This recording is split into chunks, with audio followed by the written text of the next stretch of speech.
As you all know, that we had decided that first canto will finish very fast, in the sense that we'll not spend too much time on first canto because many devotees have already finished it. So from second canto onwards, we will, have our chapter by chapter summary of each of the chapter of, Srimad Bhagavatam. So we are very happy that we have His Grace Shankapani Achyut Prabhu here. He will be giving us the summary of second canto, first chapter. So Shankapani Prabhu, it's all up to you. Thank you, Prabhu. So we'll start with our offerings to Guru and Krishna, and then we'll start with our discussion for today. So maybe all of you can chant along with me while staying on mute so that there's not a lot of echo. Om Namo Bhagavate Vasudevaya. Om Namo Bhagavate Vasudevaya. Om Namo Bhagavate Vasudevaya. Om Ajnanaatimirandhasya Jnananjanashalakaya Chakshurunmilitam Yena Tasmai Shri Gurave Namah. Shri Chaitanya Manobhishtam Stapitam Yena Bhutale Swayam Rupa Gadamayam Dadati Swapadantikam Vandeham Shri Gurum Shri Yuta Padakamalam Shri Gurum Vaishnavamsha Shri Rupam Sagrajatam Sahagana Raghunathanvitam Tam Sajivam Sadvaitam Savadutam Parijana Sahitam Krishna Chaitanya Devam Shri Radha Krishna Padan Sahagana Lalita Shri Vishakhanvitamscha हे कृष्ण करुणा सिंधु दीनबंधु जगत्पते गोपेश गोपिका कांत राधा कांत नमोस्तुते तप्त कांचन गौरंगी राधे वृंदावनेश्वरी वृषभानुसुते देवी प्रणमामि हरिप्रिये वाञ्छाकल्पतरुभ्यस्य कृपा सिन्धुभ्य एव च पतितानां पावनेभ्यो वैष्णवेभ्यो नमो नमः जय श्री कृष्ण चैतन्य प्रभु नित्यानंद श्री अद्वैत गदाधर शिवासादि गौरभक्तवृंदा हरे कृष्णा कृष्ण कृष्णा हरे हरे हरे राम राम राम हरे हरे ओम विष्णुपादाय कृष्णप्रेष्ठाय भूतले श्रीमते जयपताक स्वामिनिते नाम्ने नमः आचार्य पदाय निताय कृपा प्रदाय गौरकतराम. So, Hare Krishna, everyone. Welcome to our weekly Bhagavad Gita, weekly Srimad Bhagavatam discussions. So, but Hare Krishna, Prabhuji, I hope I'm audible, clearly audible. Yes, Prabhu, you are clearly audible, Prabhu. No Great. issues. Okay. Thank you, Prabhu. Great, right. So while I'm feeling extremely utterly unqualified, right, to be here and to be serving all of you with the subject matters of Srimad Bhagavatam, but at the same time I'm feeling like very, very blessed and very fortunate to have this opportunity, right? Because this is how Srimad Bhagavatam should be served, right? And it's a very wonderful initiative that His Grace Premdat Prabhu and His Grace Swami Raghunath Prabhu have come up for the benefit of all of us, because this is in alignment, and it's in alignment with the mood of Srila Prabhupada as well, right? Because when we think about it, Srila Prabhupada sort of institutionalized Srimad Bhagavatam in ISKCON, right? Because he made it a daily practice to hear and discuss and read, study Srimad Bhagavatam. Every ISKCON temple all over the world has this regular mandate, right? Daily Srimad Bhagavatam classes. Whether people come, public goes, doesn't go, whatever it is, it continues, keeps going on, right? Because this is how Srimad Bhagavatam should be served, right? Bhagavatam itself says, Sada sevya Srimad Bhagavati Kata Yasya Shravana Matrena Hari Chittam Samashrayet. So Bhagavatam says, Sada Sevya. Very interestingly, we can note that it's not saying constantly hear Bhagavatam or study Bhagavatam or discuss Bhagavatam. It is saying Savior. Constantly, we should serve Bhagavatam, because the best form of serving Krishna in the form of Srimad Bhagavatam is by studying and hearing Srimad Bhagavatam, right? Because yes, Shravana Matrena, just by hearing about the Lord, you know, Hari Chittam Samashret. Our chitta, our consciousness gets firmly established in the lotus feet of Shri Krishna, Shri Hari, right? So in this way, constantly there are many references which show us that just by hearing about the Lord, our faith and our love towards the Lord gets firmly established, and our bhakti or our spiritual life gets nourished, right? This is Hearing is the best form of nourishment that we can get for our bhakti, right? Again, Bhagavatam says, Yasya Vaishruyamananam Krishne Paramapurushe Bhaktirutpadyate Pumsha Shoka Moha Bhayapaha. So here, this verse is saying that Yasam by Shruyamanana, by hearing about Krishna, who is the Paramapurusha, the supreme personality of Godhead, Bhaktir utpadyate pumshaha. If there is no bhakti, it will give rise to bhakti in the hearts of such people. And if there is bhakti, it will strengthen it, right? It will condense that love even more for the Lord, right? When we hear Srimad Bhagavatam from bona fide sources and bona fide representatives, right? So this is the short way of developing love for God, right? And why is it important? Why should we capture the Lord in our heart, develop love for him, right? What do we get by that, right? So there's a very nice illustrative story for this, right? Once there was a king who on his birthday he wanted to give charity to his citizens. He was feeling very charitable on his birthday. So what he did, he made an announcement that tomorrow morning the palace gates will be opened and all the citizens are allowed. Anybody, right? You can come into the palace and whatever you touch will be yours. It'll be given to you, right? You take whatever you want. So the next day, the palace gates was opened early in the morning on the birthday of the king, and so many people rushed to get into the palace. There was literally a stampede near the door, right? And people were running crazily, and all of them, they're very intelligent. They started running towards the treasury of the king, and they started touching the different things. And they were like, "Oh, I touched this. This is mine. I touched this one. This is mine." So they started touching whatever they like, and they started looking, "What more can I get? What more can I get?" But amongst them, there was one man who very coolly he walked, right? He was not bothered by all the rush that was happening around him.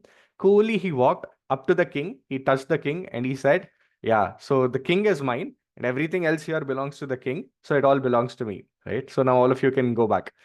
Right. So this is what devotees are trying to do, right? Materialistic people, one by one, they're trying to accumulate wealth, they're trying to accumulate knowledge, intelligence, beauty, fame. They're trying to get this one by one, right? All these materialistic things.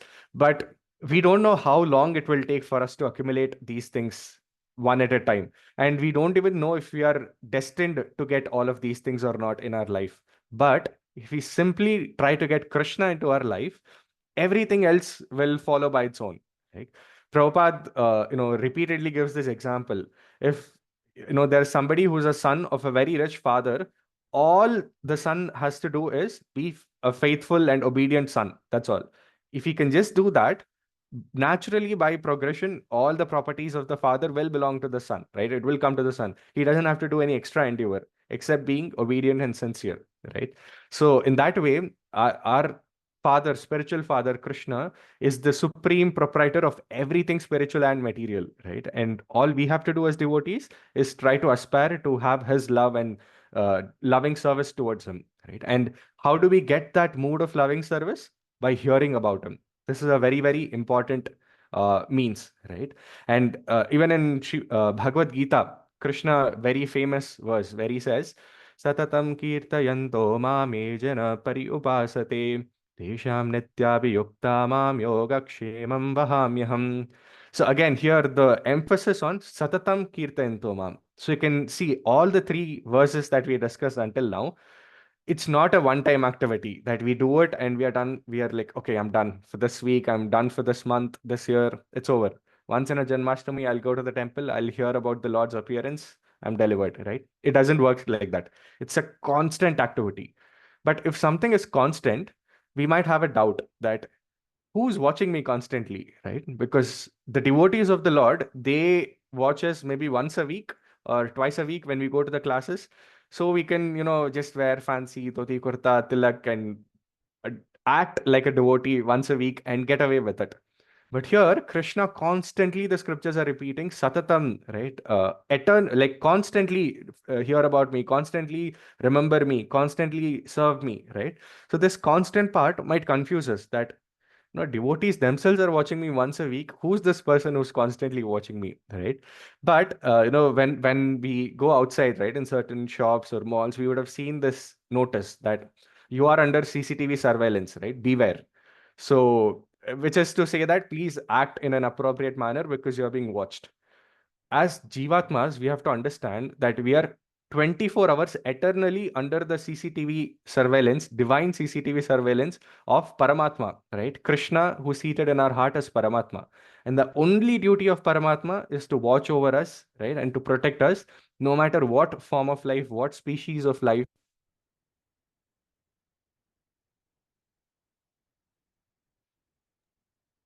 We are not audible now. I think just you moved your this thing after that, it stopped. Sorry. Is it better now? Yeah, it's okay, bro. Sorry, I think I pressed the mute button Yeah, in the headphones. sure, bro. No problem. Great. Thank you, Prabhu. Yeah. So in this way, right, Krishna is constantly watching over us, and if we are engaging in his service, we can become a very dear devotee of the Lord, right? So in this mood of like intensifying our bhakti, so we'll delve deeper into this discussion of Srimad Bhagavatam for today, right? So, like Prabhu mentioned, we have finished our discussion with the first canto, and we are starting our discussion with the second canto of Srimad Bhagavatam. I'll provide an overview of this canto, all the 10 chapters of this canto, just one line descriptions of them, and then we'll jump into the first canto. We'll dive deeper into the first chapter of the second canto of Bhagavatam, right? So, in all the 12 cantos of Srimad Bhagavatam, the second canto it only has 10 chapters. So, it's practically like one of the smallest cantos of Srimad Bhagavatam, but it is heavily loaded in the sense that the content is very, very technical, right? Because it revolves around uh, the creation of material universe and some of the aspects of Ashtanga yoga and things like that, right? And Virata Rupa of the Lord, the descriptions of that. So in that way, it's very technical, right? And for devotees of the Lord, it's a bit dry. But we will come to that point that what is we say Bhagavatam is Amala Puran, it's only talking about devotion. Then what do descriptions of other yogas, what are they doing in Bhagavatam, right? We'll talk about that in a bit. But yeah, this is one of the smallest chapters, smallest cantos of Srimad Bhagavatam. And while it talks about other yogas, everything eventually concludes in supremacy of bhakti, right? So the first three chapters of this canto, it talks about the practice of Ashtanga yoga, right? The various elements of Ashtanga yoga and various types of Ashtanga yogis as well. But again, like I said, the end of the third chapter, Sukadeva Goswami firmly establishes that while all of this is there, bhakti is the topmost and the short way to get Lord's mercy, right? Then in the fourth chapter, Sukadeva Goswami offers his heartfelt prayers before he starts the discussion of Srimad Bhagavatam. Then in the fifth chapter, Sukadeva Goswami describes about the secondary creation of the Lord by giving description of the Purusha avatars, the three forms of the Lord, right? Karanodaksaya Vishnu, Kshirodaksaya Vishnu, Garbhodaksaya Vishnu, by explaining about how they come and what are the activities they perform and things like that. He explains about the secondary creation of this universe. This is in the fifth and the sixth chapters. Then in the seventh chapter, he talks about the Leela avatars or the pastime incarnations of the Lord. He just touches upon them and gives brief descriptions of them. In the eighth question, we have follow-up, eighth chapter, we have follow-up questions by Parikshit Maharaj, which some of them Sukadev Goswami addresses in the ninth chapter of this canto by quoting a very beautiful conversation between the Supreme Lord and Brahma in the beginning of creation. And a very important element of this conversation between Brahma and Krishna is the Chaturshloki Bhagavatam that comes, right? Which the Lord spoke to Brahma in the beginning of creation. And then Brahma passes this knowledge to Narada Muni. Narada Muni passes this to Vyasadeva. Vyasadeva elaborates it in great detail and then passes it to Sukadeva Goswami, who is now sharing it with Parikshit Maharaj, right? So it comes down in a very bona fide and proper disciplic succession, whatever knowledge we are hearing right now. And this is, told by Sukadeva Goswami himself in the first chapter of second canto. Before addressing the answers, addressing the questions of Parikshit Maharaj, Sukadeva Goswami says, whatever I'm going to answer right now is from the scripture called Srimad Bhagavatam, which I have heard from my father, Vyasadeva, right? Sukadeva Goswami establishes that and then starts answering Parikshit Maharaj's questions.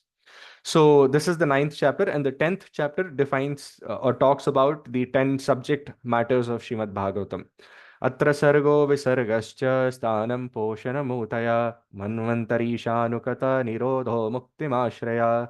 So in this way, he gives the overview of the rest of the Srimad Bhagavatam, whatever has happened until now and what will happen in the remaining 10 cantos as well, right?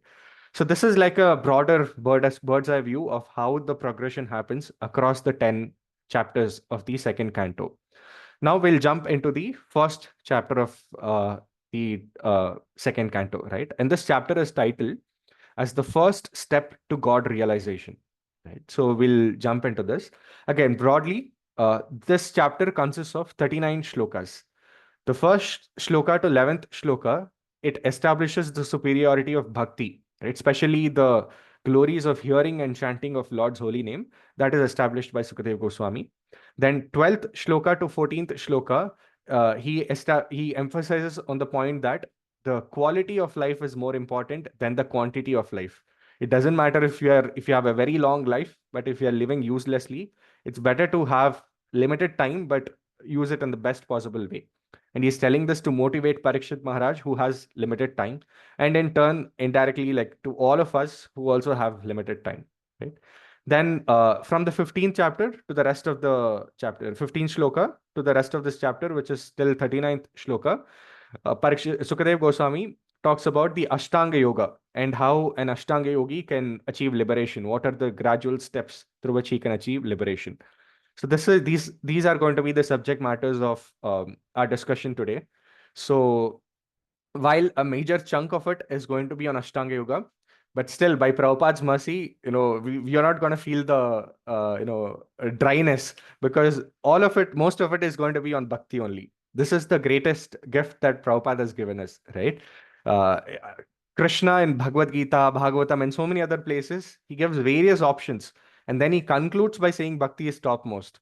But Prabhupada's mercy is such that he thinks that in Kali Yuga, if a jiva picks up a scripture or hears a verse and he doesn't complete it, he doesn't go through it, right? He just stops midway, or he reads even one word, one line, one shloka of any of the scriptures, he should still get the same essence, the same message that the Lord gives at the end of that knowledge, at the end of that scripture, right? So by that mercy of Srila Prabhupada, today also we're going to see that although this chapter talks a lot about Ashtanga yoga and the various other forms of bhakti, other forms of yoga, but still we'll hear a lot about bhakti, right? So now that we have established broadly how the first chapter looks like, now we'll go a little more deeper into the individual sections of this first chapter. To set some context, right? The first canto, it ends with certain questions by Parikshit Maharaj to Sukadeva Goswami. These are, broadly speaking, these questions are about what are the duties of a human being in general, and what is the duty of a person who's about to die, right? What should he chant? What should he hear? What should he remember? And what should he not do, right? Basically, in a sense, he's asking Sukadeva Goswami how we should live and how we should leave, both of these aspects, right? And how we should not do them, the do's and don'ts, both of it. So, in response to that, Sukadev Goswami starts this chapter. He starts off by the invocation, Om Namo Bhagavate Vasudevaya, which all Bhagavatam discussions in our parampara, in our sampradaya, also starts with this invocation. And this invocation is very important, especially in the context of the chapter that we are discussing, where so much of descriptions are going to be about the impersonal form of the Lord, about the universal form, Virata Rupa, right? This invocation firmly establishes the personal aspect of Krishna, because here we are worshipping that Krishna, that Bhagavan, who is Vasudevaya, who's son of Vasudev, right? And son of Vasudev has to be a person. It cannot be a form, it cannot be light, it cannot be God, right? It cannot be sound or something like that. That Lord has to be a person, right? So firmly he establishes the personal identity of the Lord through his invocation, and then he starts description of this chapter, right? So in the first shloka of this chapter, Sukadeva Goswami first begins by appreciating the questions of Parikshit Maharaj. He says, this is wonderful. These are wonderful questions because they are the topmost subject matter for hearing for anybody, right? It is beneficial for everyone, which again sort of emphasizes that the subject matters of Srimad Bhagavatam is not meant only for the Vaishnavas, right? These scriptures are not only meant for devotees of the Lord, they are meant for entire humanity at large, irrespective of their age, religion, caste, gender, whatever it is. It is relevant for everybody in all stages of life, right? And just like Sukadev Goswami is appreciating and glorifying Parikshit Maharaj's question, Prabhupada also glorifies Parikshit Maharaj's questions in the Bhagavatam because Prabhupada says, oh, Parikshit Maharaj's questions, they are glorious because the response to those questions is Srimad Bhagavatam, right? If the response to a question can be Bhagavatam, then we can imagine how glorious these questions are, right? And this is a lesson for us as well, that as much as possible, our discussions, our conversations, our words should be anchored towards the Lord, towards remembering the Lord, towards serving the Lord, right? Because we might think that we have a lot of time, but all of us have come with limited time, and we don't know how limited that is, right? Bhagavatam says, Ayur harati vai pumsha mudyanastam chayannasau tasyarte yatkshanon nita uttama shloka vartaya, that with every rising and setting of the sun, our lifespan is getting limited. So, what are we supposed to do? Use our words only in glorifying that personality of Godhead who is Uttama Shloka, who is glorified with the topmost shlokas, topmost literature in our scriptures. We should utilize our words and our consciousness in remembering and glorifying that Supreme Lord, right? And that is why Parikshit Maharaj's questions are glorious, because while addressing those questions, Krishna Katha comes up, Bhagavatam comes up, right? So in this way, first chapter, formally, Sukadeva Goswami is glorifying Parikshit Maharaj, and in the second one, second chapter, second shloka onwards, first Sukadeva Goswami is addressing the don'ts. What is it that as living entities, especially human beings, we are not supposed to do, right? So here, Sukadeva Goswami gives the description of Grahamedis, where he says that people, Grahasthas who are leading household lives and who are very materialistic and they don't have Krishna in the center, they have thousands of topics, thousands of subject matters to talk about, right? Materialistic things to chant and hear and talk about. And such people cannot understand the importance of Atma Tattva, the reality of spirit, soul, and all of that, right? So, Srila Prabhupada, in the Nectar of Instruction, in one of his purports, he gives this example of the quacking of a toad, right? The toad keeps croaking all the while in the field, right? And it's like the field is very vast, and the snake is trying to identify the frog, the toad, but the snake can't, right? The toad is constantly hopping around. It's very difficult to catch and identify. But what happens? The toad uselessly, unnecessarily keeps croaking, right? In a place. Then, hearing that, the snake knows where the toad is. It follows the sound and catches the toad and eats it, right? So, that sort of croaking of the toad, which brings the snake closer to it and causes its own destruction, is compared to uselessly vibrating our tongue on materialistic topics of this world, right? We might think, oh, we are getting a lot of attention, a lot of importance from other people. People are treating us as intelligent and relevant and all of those things. But actually, for our spiritual progress, uselessly talking about materialistic things, for a prolonged time is like inviting the snake of Maya to come and destroy our spiritual life, right? Which we should avoid from. So, in that way, Sukadeva Goswami says this is the qualities of Grahamedi, right? In the third chapter, third shloka, he says how they waste their entire day in working and earning for money, running after money, and all of those things, right? I'm saying that I'm part of, one such Grahamedi who works a lot unnecessarily, right? But yeah, this is the description that Sukadeva Goswami gives. And then he says, in the night, these people end up either in the passion of sense gratification or in the ignorance of sleeping whole night, right? And this is how they are wasting their entire life, right? Now here, while it is important to take care of the body and take care of our family members, but we should understand that human form of life is not meant for this, right? Many researchers, they have made this study where they have identified that even in the lower species of life, there's a very nice mechanism to look after the body and look after the family, right? For example, the birds, they come together, they form a nest, and they mate, and they lay eggs, right? But once the eggs are laid, the male bird goes out to find food, and it keeps coming back and dropping the food in the nest. The mother collects, right?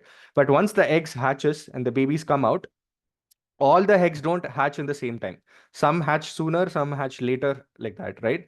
But once the children, the babies start growing up, baby birds grow up, then the husband says, oh man, this requirement is getting too much, right? The demand and the supply is not matching. I'm not able to justify this myself. I'm very tired now. I'm also getting old. So he invites the female bird. You also come with me, and you also go out and get food. So now the male and female both, they go out in the morning, they try to get food, and they keep coming back to the nest and dropping the food.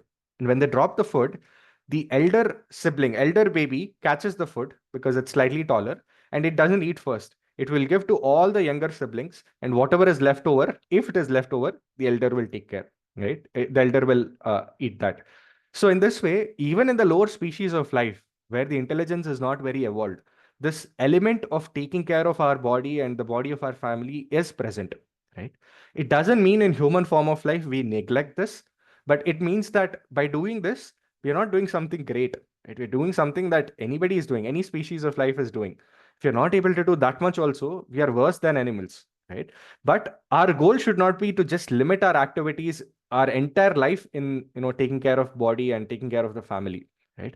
It's like we are using a Mercedes Benz to plow a field. Right? That's a waste of Benz. Even a tractor can do that. Right? Benz is meant, that royalty, that luxury is meant to be enjoyed on a smooth highway road, right? Similarly, this wonderful opportunity of human form of life is not meant to be wasted like animals, right? So then in the fourth chapter, fourth shloka, sorry, Sukadeva Goswami is explaining that such Grahamedis, who spend all their time on family members, they have this great faith on, Sukadeva Goswami uses the word fallible soldiers. He calls the family, friends, and all of these things that we are attached to, who we think will protect us throughout eternally. They will be with us all the time, and they will protect us all the time. Such people, Sukadev Goswami labels them as fallible soldiers, right? Because they are not permanent, they're temporary, right? Just like our body is temporary, all these bodily relations are also temporary. They'll fall down one day. But we remain in this foolish conception that, this is my friend forever. This person is my well-wisher. Right. I remember once, there was this question asked that who is the eternal companion, right? And so generally when we think like this, they expect that super soul is the eternal companion, or Krishna is our eternal companion. But the answers were like, our husband is our eternal companion, or our partner, our friends are our eternal companion, right? So that's the mood in which we are in, right? We treat these temporary relationships which only manifest for a few years of our life, not even our entire life, right? Even those we treat it as something that is permanent, that's always going to be there with us. But that's not true, right? At the time of death, we know all of it is going to go away. And a very striking pastime to establish this fact is in the eighth canto of Srimad Bhagavatam, the Gajendra Moksha pastime, right? I'll briefly touch upon that pastime in the interest of time. Right. So the description goes in this way, that in one of the heavenly planets, there is this beautiful mountain called Trikuta Mountain. And it's the beauty of this mountain is elaborately explained, that the lakes are so beautiful, the atmosphere is so fragrant, there are exotic tropical fruits that are growing all through the month, and all of those descriptions are mentioned. And heavenly goddesses and damsels, they come and take bath in those lakes and fill the air with wonderful fragrance, right? So all of that is explained. And it is said that in one of the deep forests in the Trikuta mountain, there lived an elephant king by the name Gajendra. And he was so strong, so powerful, that when Gajendra used to walk, the huge Trikuta mountains, all of them used to vibrate. And just by hearing the sound of Gajendra walking, even the lions used to run away and hide in fear, right? And Gajendra used to walk, and all his family members would walk along with him.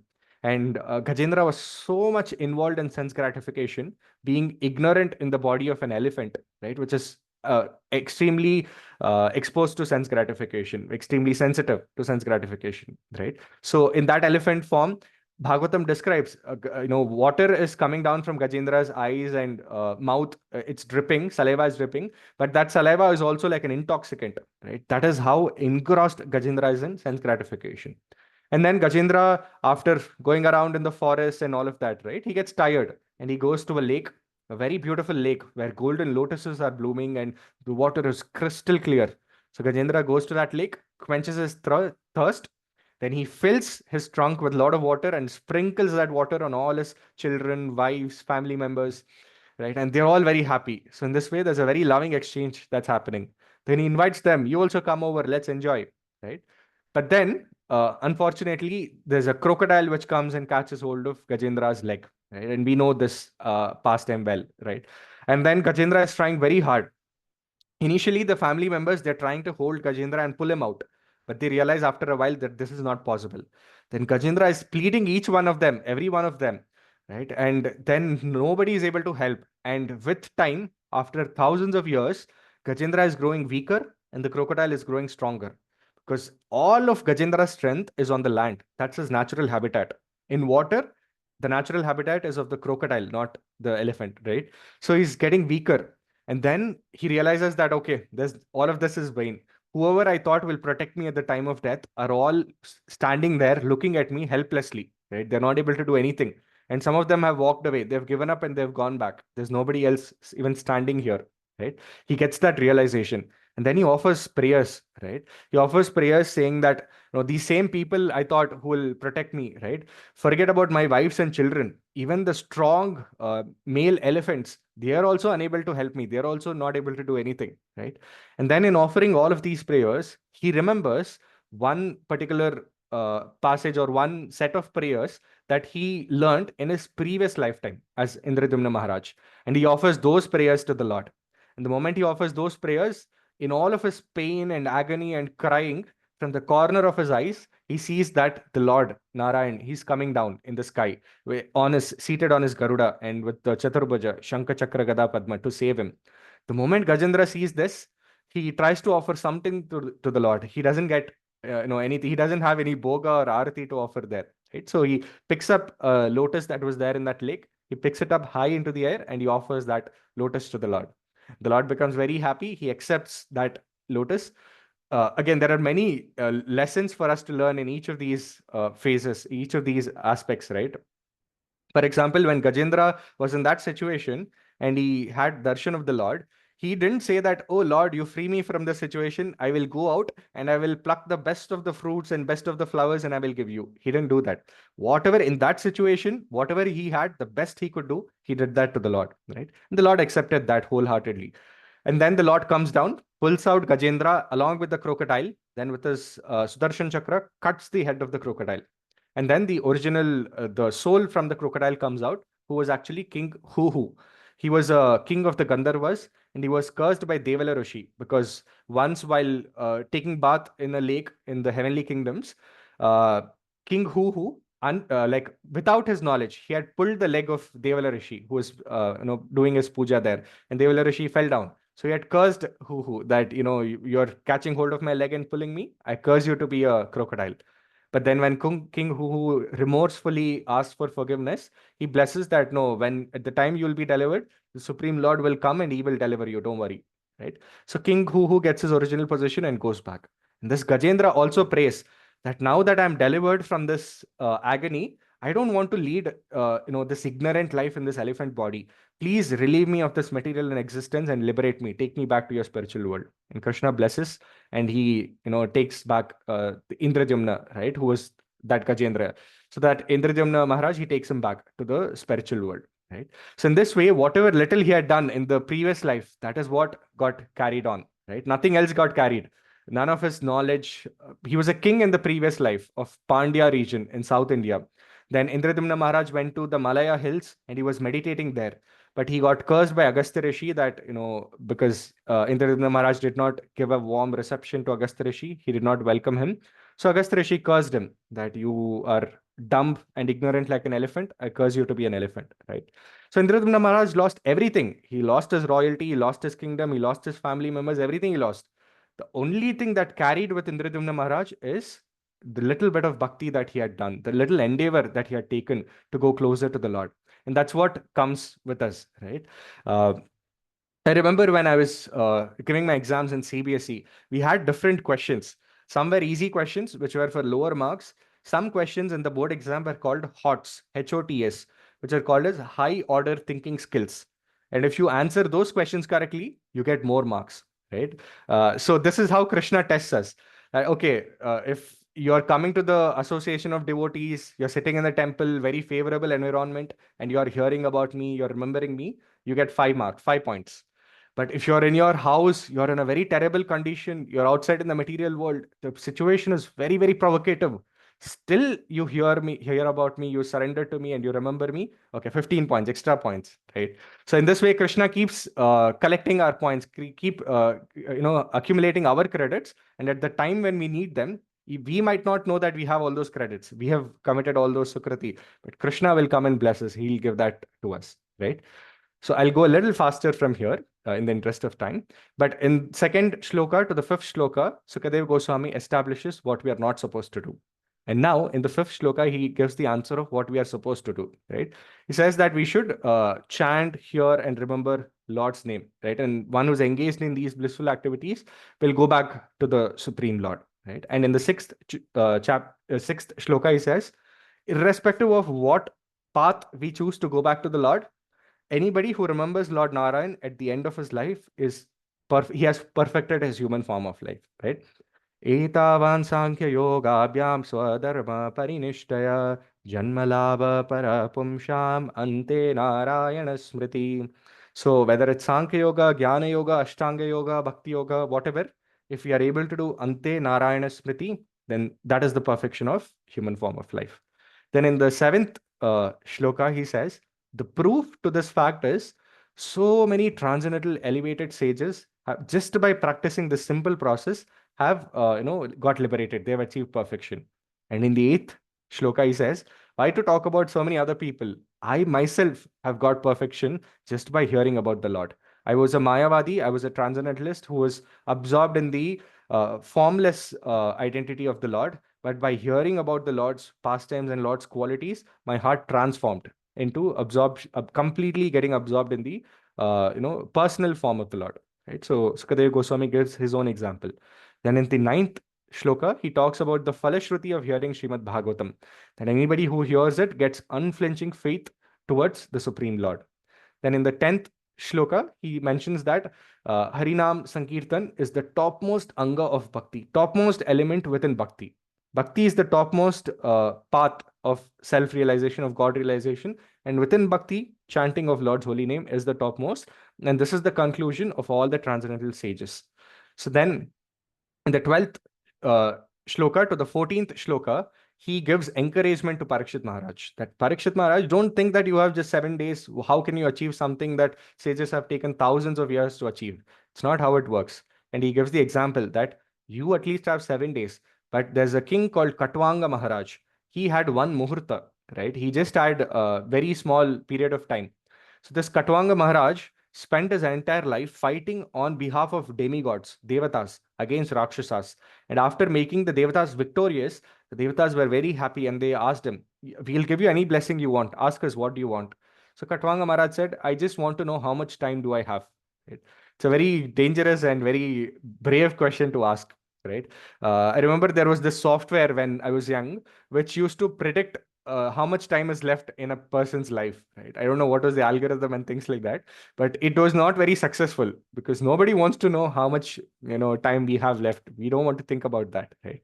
But Katwanga Maharaj wasn't like that. He asked this question, and then the devatas, they mentioned that okay, you have one muhurta left. That's all the time you have. And Katwanga said, okay, fine, I'll give up everything else. I'll utilize every single moment of what I have in serving the Lord. In this way, he achieved perfection. Right? So he gives that as an encouragement to Parikshit Maharaj. And then here, by this time, by the 15th shloka, Sukadev Goswami has addressed what all to do and what all not to do in as a sadhaka, right, in our human form of life. Srimad Bhagavatam should have practically ended here, right? There's no need to do anything else, no need to talk about the remaining, 18,000 shlokas and everything. But then, uh, Shukadev Goswami continues, because not everybody is so plain-hearted and simple-hearted to accept this conclusion as it is, right? Even in that assembly where Parikshit Maharaj was there were a wide varieties of sages who were present. Some, not all of them were inclined towards bhakti yoga, right? So Sukadev Goswami wanted to cater to all of them and make the knowledge of Bhagavatam relevant to all of them, connect to all of them. Just like Krishna does it in Bhagavad Gita, Krishna does it in Uddhava Gita, right? Kapila Muni does it in his conversation to Mother Devahuti. They don't only talk about bhakti, they talk about all other angas and then bring all of them to the path of bhakti and say bhakti is the topmost, so that they can attract all the other types of yogis as well, right? So that's why in this section, in the following section, um, Sukadev Goswami also talks about Ashtanga yoga, right? Various types of yoga, right? Just like Krishna in the 6th chapter of Bhagavad Gita, which is purely about dhyana yoga. Krishna is talking about controlling the mind. But the last shloka of the 6th chapter of Bhagavad Gita, Krishna says, Yoginam api sarvesham mat gatinantaratmanaha shraddhavan bhajate yomam samayukta tamomata. That out of all types of yogis, one who renders loving service to me with faith and devotion, that person is the topmost, right? He concludes with that. This is what Sukadev Goswami is also trying to do, right? Because we have to understand that for Krishna, there is nothing that can conquer Krishna as much as the love of his devotees can conquer that, right? This is again and again established in Krishna Leela, right? Especially we see this pastime. Once Krishna was enjoying with all his cowherd boys and cows in Bahandir one of the forests of Vrindavan. And suddenly there's a forest fire. It's one of the demons sent by Kamsa. There's a huge forest fire. And in no time at all, it engulfs everything and it is going to destroy entire Vrindavan, starting with all of these cowherd boys and the cows and everything who were grazing in that forest. And all the cowherd boys, they get scared and they just close their eyes, right? Out of fear and out of that heat. And then Krishna stands in front of them with his hands on his waist. He opens his mouth and he sucks all of that forest fire into his mouth. Now, there's this one Gopa. His name is Mansukh. So while everybody else closed their eyes, Mansukh slightly opens the corner of his eyes. And from there, he sees that, oh, Krishna is swallowing the entire forest fire into his mouth. Oh my God. Then the forest fire is gone. All the Gopas are happy. But this Mansukh says, okay, sorry, I have some work. I'll come back in a bit. And he runs towards Mother Yashoda to complain to Mother Yashoda that Mother Yashoda, every day we tell you Krishna is eating sand, he's eating mud. Today, do you know what he ate? He had the entire forest fire in his mouth. So he wanted to go and complain to Mother Yashoda. And Krishna as Paramatma knew what is happening. He knew. So what he did, he took a shorter route to reach Mother Yashoda, to reach Nanda Bhavan. He reached there fast. He went into the kitchen and he told Mother Yashoda, no, Mother, I want some milk. Can you please give me milk? So Mother Yashoda said, oh, very nice. Okay, sure, I'll give you milk. So she boiled some milk and she gave him. Krishna just touched the tip of his lips with that milk and he says, no, this is very hot, very hot. I can't have this. Please cool it down. Mother Yashoda is like, okay, fine. He's a small boy. He can't drink. So she started mixing that milk, cooling it down, and then offered it to him. And he drank that lukewarm milk, like almost room temperature. He drank that. And he's like, no, this is very hot. I can't drink. Please take it back. Cool it down even more. Mother Yashoda is like, how much tantrum the small child, he will make me trouble. And she again cooled it and she personally made him sit on the lap and fed him the milk. And then she sent, okay, now you go and play. So Krishna went away. Then when Krishna goes, Mansukh comes in. Mansukh says, Mother Yashoda, do you know what Krishna did today? Yashoda is like, yeah, what did he do? So Mansukh is like, he swallowed the entire forest fire into his mouth. Mother Yashoda gave him one on his head and he said, what nonsense are you talking? This fellow can't drink warm milk also and you're saying he swallowed entire forest fire. You go play. Your children are not letting me work at all, right? Mansukh goes away from there, scratching his head, thinking, oh, was I under some illusion? There was so much fire. Maybe I didn't see what is happening. Maybe I was wrong. So he just goes and they continue playing, right? In this way, no matter what Aishwarya Krishna shows, it's irrelevant to the Vrajavasis, right? It's like if you have 50 kgs of salt, you put it in well water, the well water becomes salty. But if you put 50 kgs of salt in the ocean, there is no difference at all, right? So this salt is like Krishna's Aishwarya. When Krishna shows his Aishwarya to Mathuravasis, Dwarakavasis, Hastinapur, people in Hastinapur, their love and devotion for Krishna is well water. It's sweet, but it's limited. So the moment he shows his Aishwarya, they bow down and they say, "Ah, Supreme Lord, we bow down to you." But in Vrindavan, the love of Rajavasis is like ocean. It's unlimited. Doesn't matter what Aishwarya Krishna shows. He shows the entire universe in his mouth. He converts all the fruits into jewelry. Anything that Krishna does, any Aishwarya, Rajavasis are not impacted because their love is transcendental to all of this, right? So the point I was trying to make here is that we can study about all various kinds of yoga, and we should dutifully try to understand what all the different paths mentioned in the scriptures, but we should not have even an iota of doubt that nothing can conquer the heart of the Supreme Lord like loving devotion can, because that is the topmost hankering and aspiration that Lord also has from us, which is our love, right? So in that, I guess we only have 15 minutes from here. So we'll move to the last section of this chapter, the remaining 15th shloka to the 39th shloka, where Sukadev Goswami gives the description of the Ashtanga Yoga, right? Ashtanga Yoga means Ashta means 8 and Anga means limbs. So there are 8 stages of Ashtanga Yoga. The first is Yama and second is Niyama. But although they are two different stages, they are always told together in conjunction, like Yama Niyamas. That's how they are called. Because Yama means do's and Niyama means don'ts. They are prescriptions and regulations. And why these are together? Because it can be used interchangeably, right? For example, get up early in the morning. That's a do. Don't wake up late in the morning. That's a don't. So the same thing can be interchanged. Please chant all 16 rounds every day. That's a do. Please don't miss your regulation of chanting 16 rounds in a day. That's a don't, right? So it depends on how we are looking at it. That is why it's called yama and niyamas. So first two is yama and niyama. Regulate sincerely as a sadhaka, following the do's and don'ts of Ashtanga Vidhi. Then the third stage is asana, sitting in various body postures, performing these yogasanas that we see, right? All of that comes in asanas, third stage. Then the fourth stage is pranayam. That in all of those asanas, after having perfected the body, perform breathing exercises and meditate, focus on the breathing. That is the pranayam stage. Then the fifth stage is pratyahara. Pratyahara means now that you've regulated the breathing, control the mind. And how do we control the mind? By pulling it away from the sense objects, right? That is pratyahara.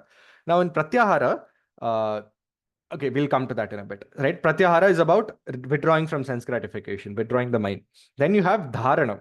Dharana means now that you've withdrawn from the negative, absorb your mind on the positive. And in Ashtanga Bhakti, what is the positive?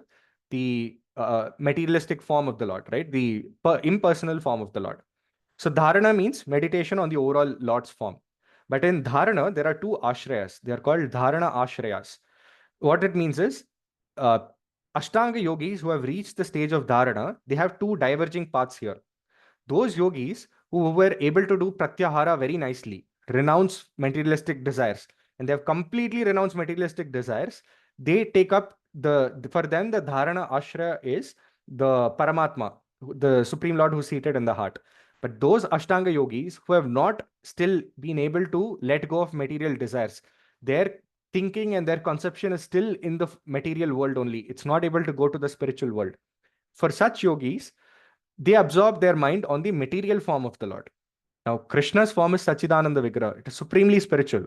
But for those Ashtanga yogis who are not able to conceive that, contemplate on that spiritual form, Krishna has a material form, which is called as Virata Rupa, or this universal form, in which the different elements of this material universe are compared to different limbs of the Lord.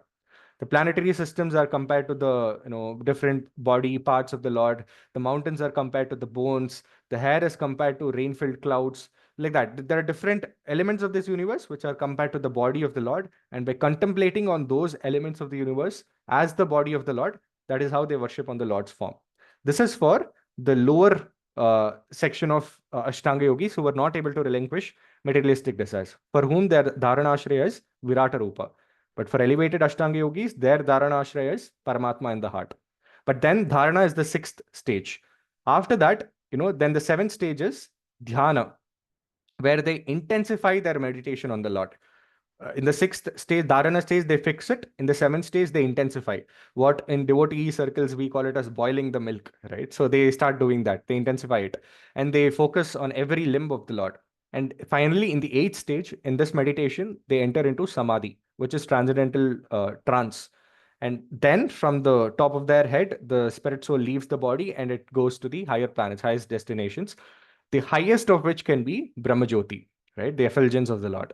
Entrance into the spiritual world is not given to such yogis unless they develop loving service to the Lord, right? Because think about it, even if they go to the spiritual world, what are they going to do, right? Because their whole goal is to meditate on impersonal form of the Lord, right? If they get access to the personal form, they have nothing to do. They will sit there and again meditate on impersonal form only. So Krishna sanctions their desire in that way, right? And this is how the chapter ends, right? But I'll end our discussion with a pastime from Srimad Bhagavatam Krishna Leela itself, which gives us the importance of the human form of life and why we should be very, very careful in how we are spending it and which path we are choosing, right? Because, like I mentioned, we described very briefly about Ashtanga Yoga, but it seems very impractical and it seems like this is not the real deal, right? Which is what Parikshit Maharaj tells Sukadev Goswami as well. After hearing description for so many shlokas, he tells, okay, feels like you're not giving me the, real, jewel. Can you please tell me that, right? But yeah, so this pastime is again from the 10th canto from Krishna's childhood pastimes. A very interesting pastime and a lot of lessons to learn from it. But if I have to summarize this, right? So this is the deliverance pastime of Shakatasura, right? The cart demon who came to kill Krishna. So the setting is that we are in Gokul right now. This is the third month of baby Krishna. Krishna is just a 3-month-old baby, and it is the Uttana ceremony of the Lord. Right? Uttana ceremony means, or Uttana samskara means, the first time when a baby turns over by its own, right? It flips by its own. That is also a celebration. So there are various samskaras that are mentioned in our Vedic scriptures. It starts from right before we are born, also from the womb of a mother, and it continues even after we give up this material body, right? So one such samskara is the Uttana samskara. And the beauty of these ceremonies is there are some ceremonies which are led by the father, by the husband, some ceremonies which are led by the mother, right?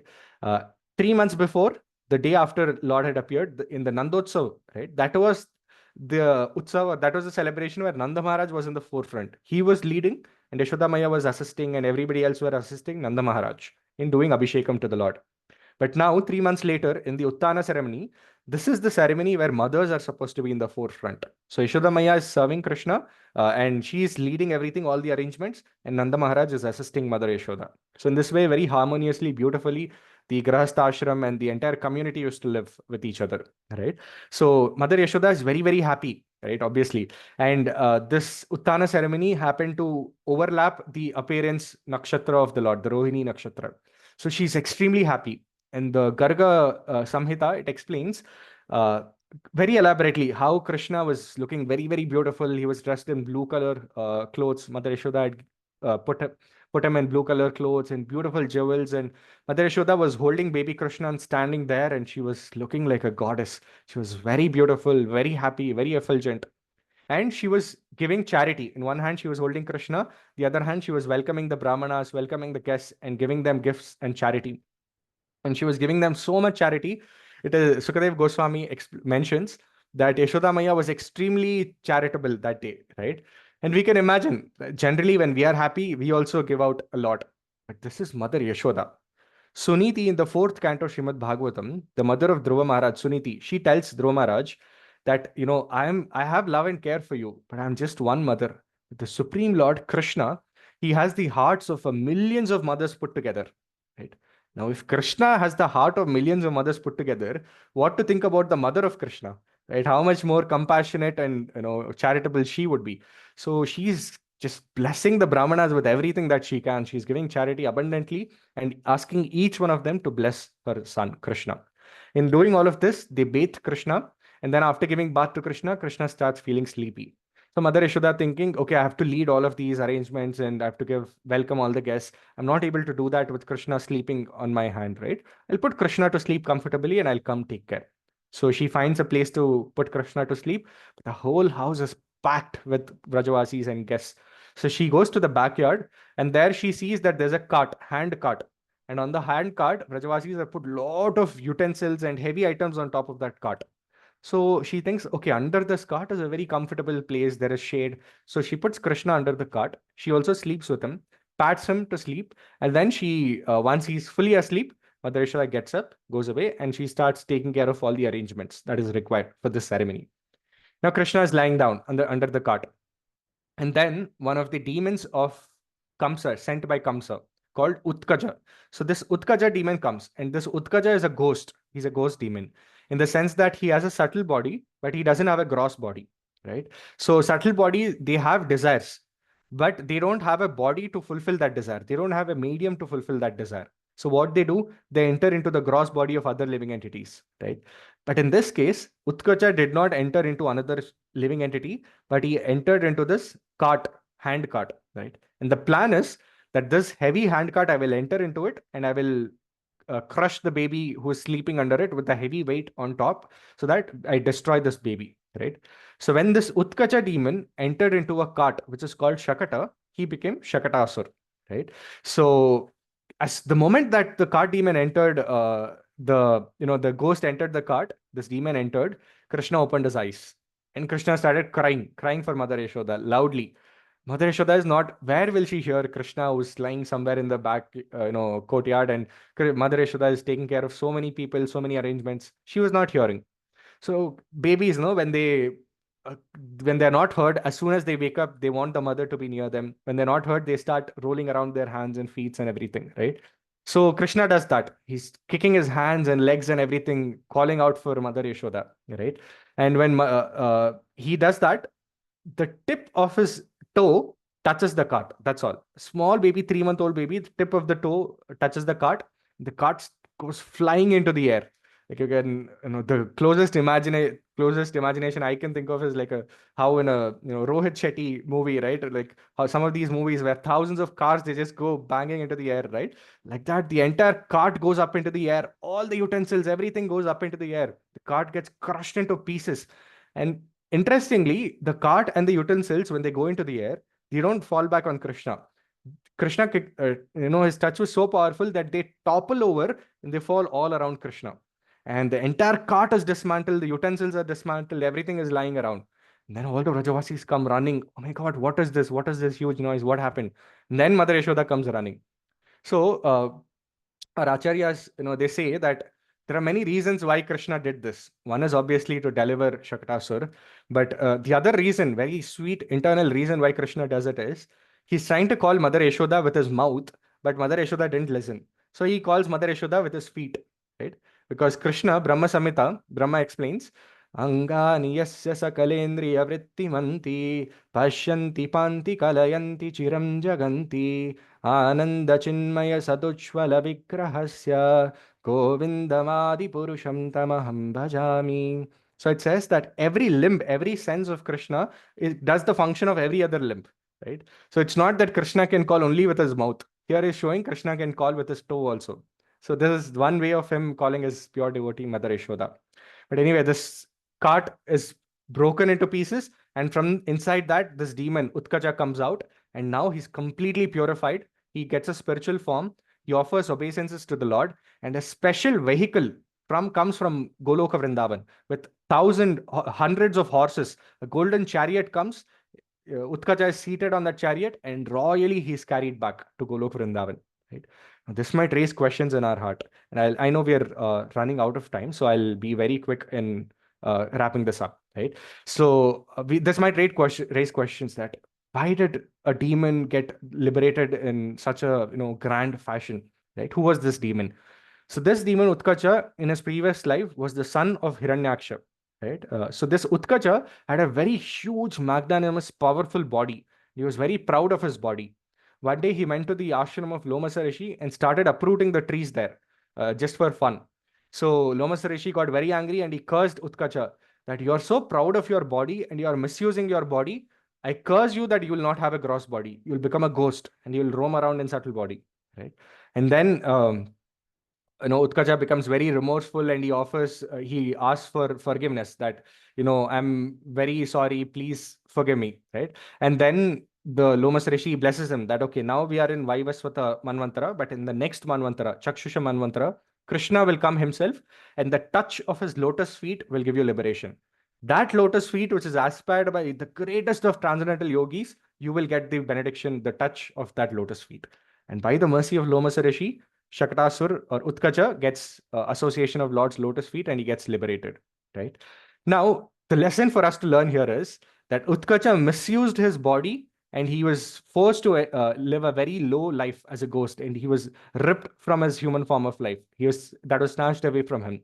This is a very important lesson for us also, right? Because this human life is a very great gift given to us, and we should utilize this form in this form that we've got, this body, in as much as possible, purifying our consciousness and purifying our desires and going closer to Krishna, right? And the moment to do that is right now. If we are not able to do it now, when we are in a very comfortable situation, our body is healthy, we are sitting in air conditioned rooms, now if you're not able to chant holy name, and now if you're not able to hear Krishna's pastimes and have faith in the Lord, how can we imagine to do these things at the moment of death, when we are passing stool, urine, none of the senses are in control, such painful, abominable condition? How can we expect to, practice bhakti, right? So that is why, even if there are some inconveniences to be taken, we should do that for the practice of bhakti, right? That is why Mahaprabhu says, Vairagya Vidya Nija Bhakti Yoga, right? Real bhakti is learning the art of renunciation. Now even the Chaturmas Vrata is going on, right? Some of the Grahasthas might say that, this Vrata and all of this renunciation, it's for brahmacharis. I am a Grahastha. I have children to take care, children to drop in school, wives to drop in office or take care of them, and how parents to take care of, householders. I have my own job from morning to night, so many things to take care. Who will worry about Vairagya and all of that, right? Or performing austerities. But very interesting analogy given is, whether we wear saffron like brahmacharis wear, or we wear white like grahasthas wear, eventually we'll all burn in the fire. Our bodies will burn in the fire after death, and that fire is saffron, right? So instead of waiting for that saffron to engulf us, it is better to imbibe the mood of saffron or the mood of renunciation when we have the chance, right, in a favorable way. And at the same time, in the mood of renouncing or taking inconveniences, we should not abuse the body also, right? That is why His Holiness Kadamba Kanand Swami Maharaj says that health, sadhana, and seva are like three balls which we are constantly juggling in our life. There will be times when we have to prioritize health, times when we have to prioritize sadhana, times when we have to prioritize seva. It can't be rigid that I will only prioritize one of the three. It can't be. You have to constantly juggle amongst them, right? And if we say that, oh, we've not been able to do until now, what is the hope that we'll do moving forward, right? So, this Udupi Mata, there's this very famous saying that Peshawar Swami, he mentions that Krishna's mercy acts opposite to that of gravity, right? Gravity, anything that is going down, anything that is going up, gravity pulls it down. And Krishna's mercy is such that anything that has fallen, any Jivatma who's fallen, Krishna's mercy picks it up.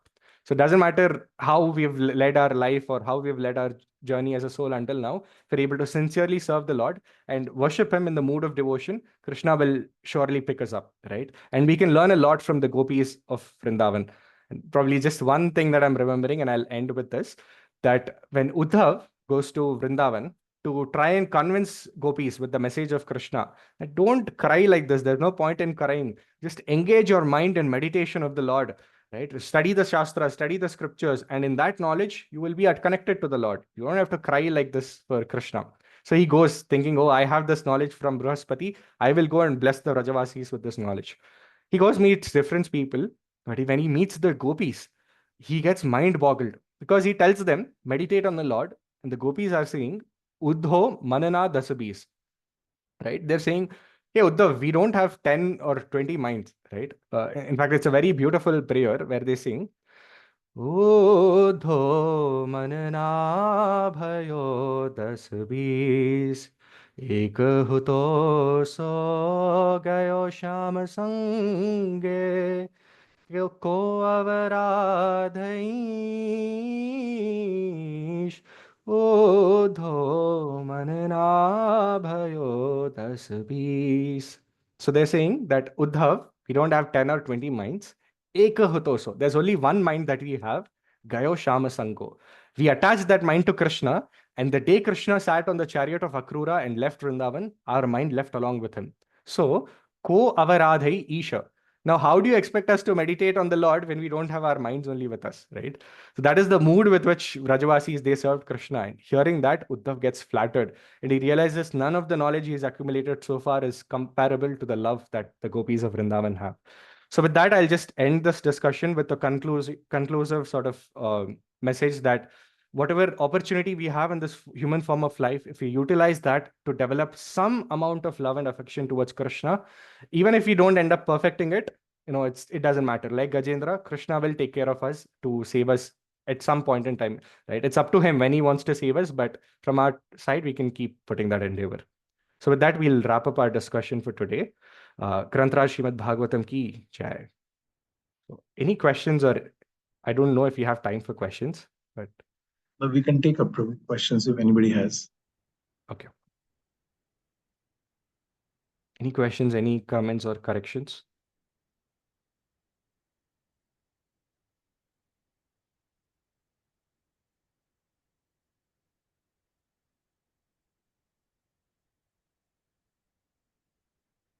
Yeah, I guess we could then, Prabhu.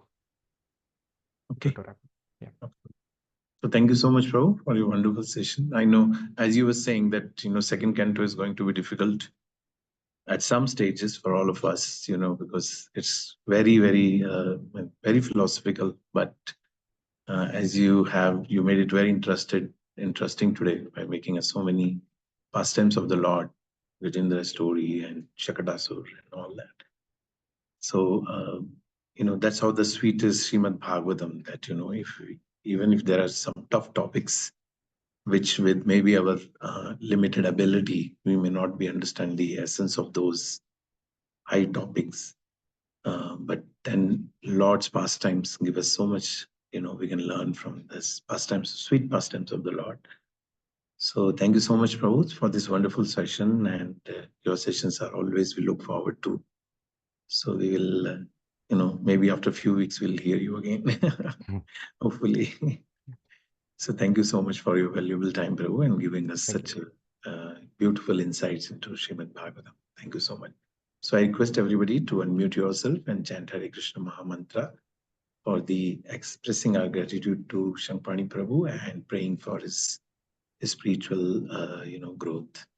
Hare Krishna, Hare Krishna, Krishna Krishna, Hare Hare, Rama Hare Rama Rama, Rama, Rama Rama, Hare Hare. Hare Krishna, Hare Krishna.